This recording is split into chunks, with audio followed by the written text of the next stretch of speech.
To me, like I live on campus, so it would definitely be the park that's here, like the gardens. To me, it's like a park. It's beautiful. It's very big, and I've never been in a university with a fountain like built in. Like I don't know. It's really nice.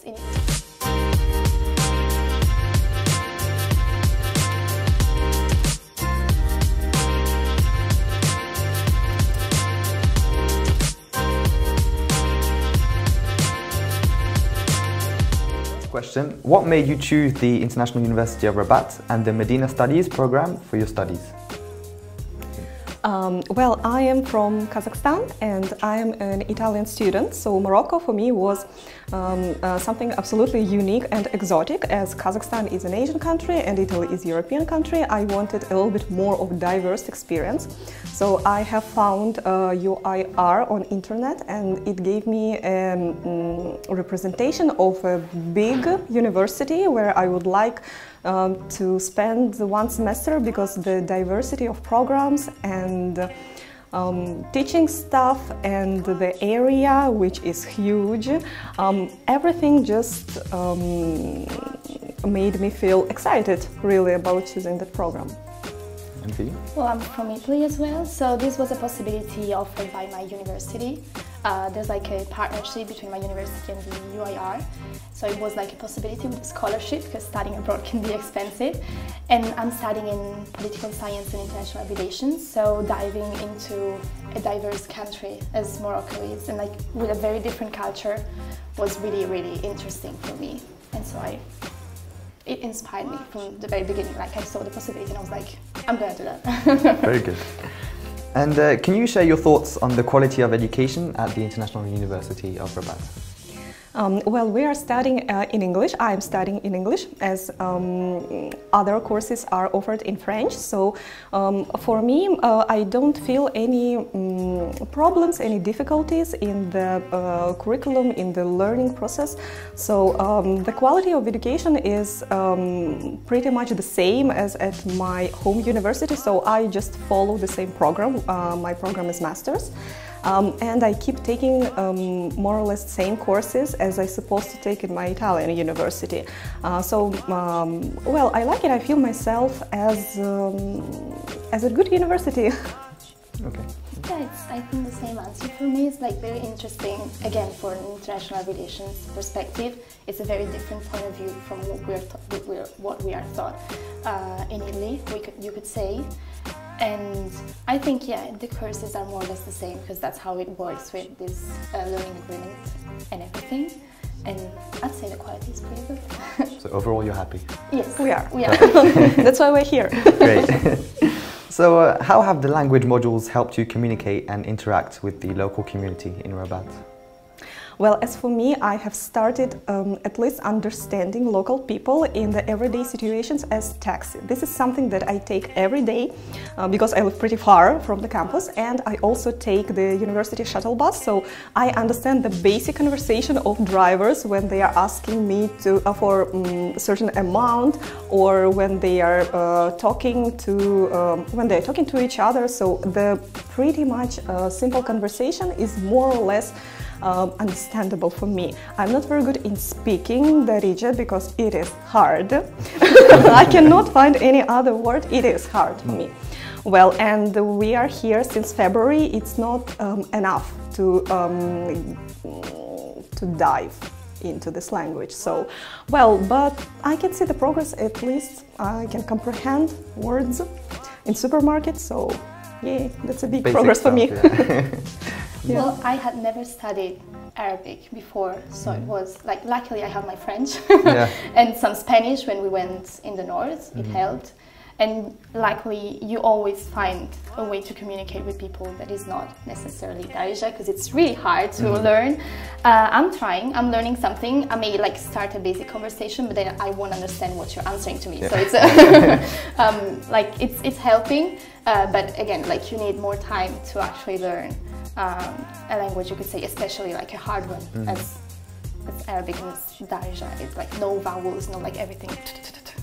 not easy. You have the basics of like saying hello, thank you, goodbye. Yeah, we say, like I say shukran all the time to everybody, Yeah, and I feel like very, so they sometimes they I'm answer. improving my language. Shukran, Yeah. shukran, Great. shukran, shukran. The problem is that then when you start like using some Darija word, they're gonna Yeah. be like, oh, so you understand? I'm like, no.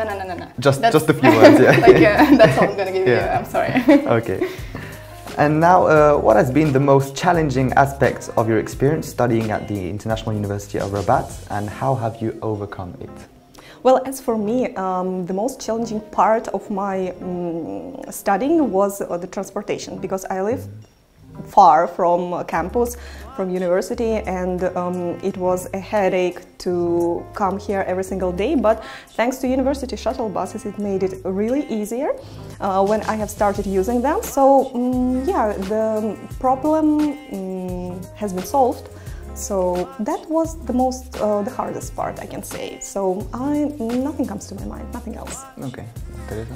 To me, maybe the organization, because I'm following courses from different departments, so from law, from transport, from Medina, so it wasn't like easy to find also like a timetable and a schedule that like helped me put everything together. But once that was solved, I think everything's going pretty well. So no major problem? No major problem. Great. And now for the next question, how do you think the Medina Studies program will impact your future academic or career pursuits, and what opportunities do you hope to pursue after graduation? Well, I'm following the same program as I take at my home university, so this is one of the last semesters that I can take as an international student abroad. So it will help me to get my diploma, because those credits are pretty much the last ones in order to receive my degree. So definitely it will help if I pass exams, hopefully, if. So yeah, and Arabic language, I used to study Arabic language many years ago, so now I'm just keep repeating, keep studying it again, so it really helps. I mean, there are a lot of Arabic communities all over the world, and sometimes I feel like I want to conversate, but I can't because this is the lack of language. So I think the most important part for me from the Medina program is Arabic itself. Okay. To me, again, I would like to work in international relations field, so having this kind of courses like an experience in a university as the University of Rabat, it's a very good thing to put on the curriculum, you could say. And I think it would help me like pursue my dreams and also like give me a better understanding of this side of the world. We don't ever talk enough about the complexity of the MENA region especially.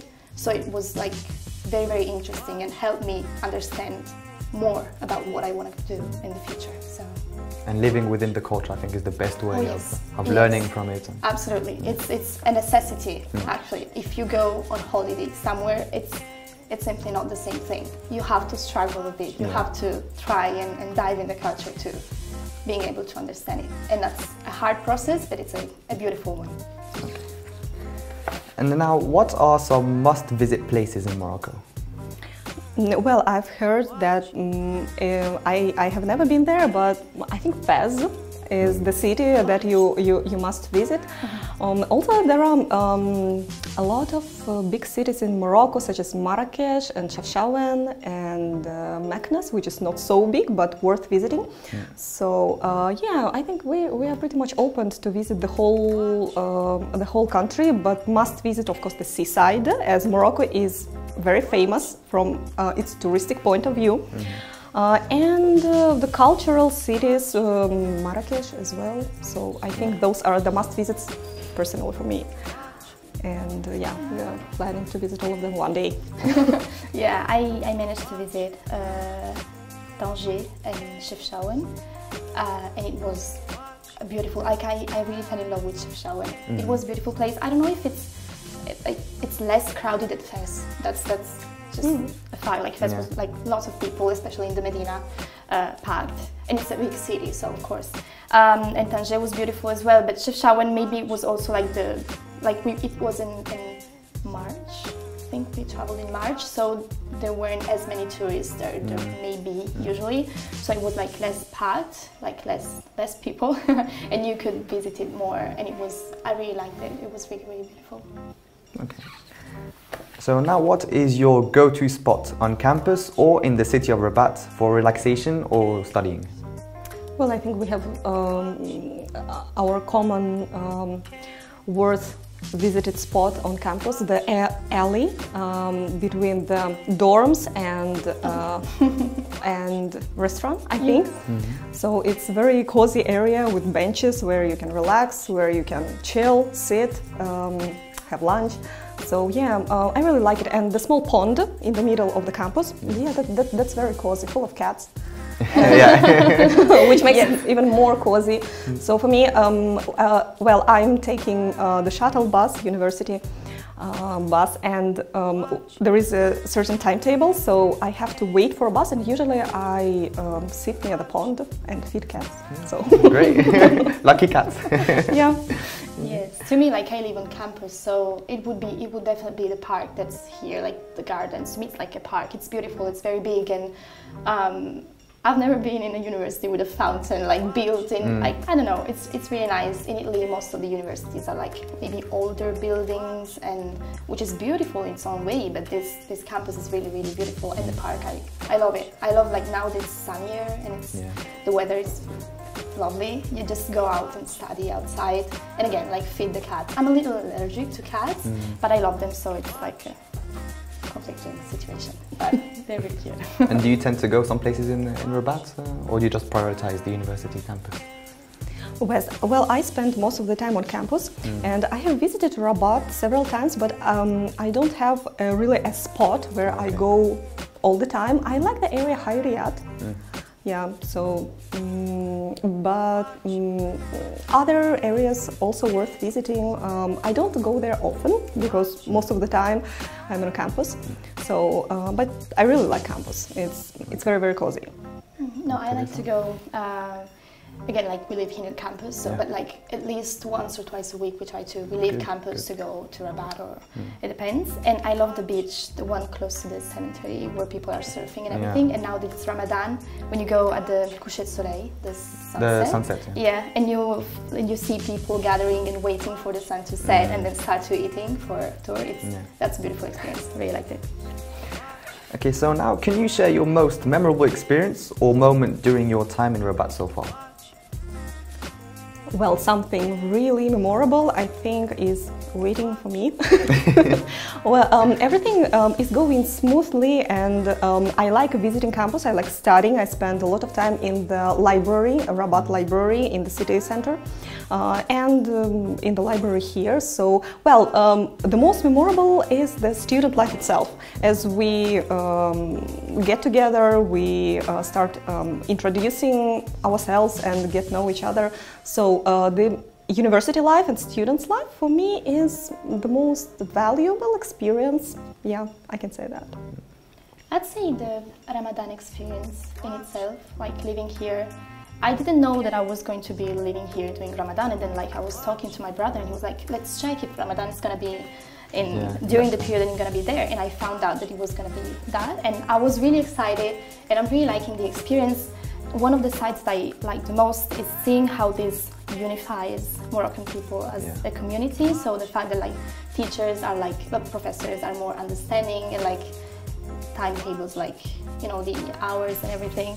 And I really like it's not like a specific moment, but it's the atmosphere that we're experiencing, and that's really interesting. Especially when we all come together at the end of the day to eat. Yes. Like in family or as friends, it's a special bond. Yes, especially like we were in the Medina, I think last week, and you just see everything shutting down for the tour, and then everything opens up again, like people are going out because they just ate, so they're full of energy, and that's really, I don't know, it's something that we don't have at all, like in Italy and in European culture, so it's beautiful to see.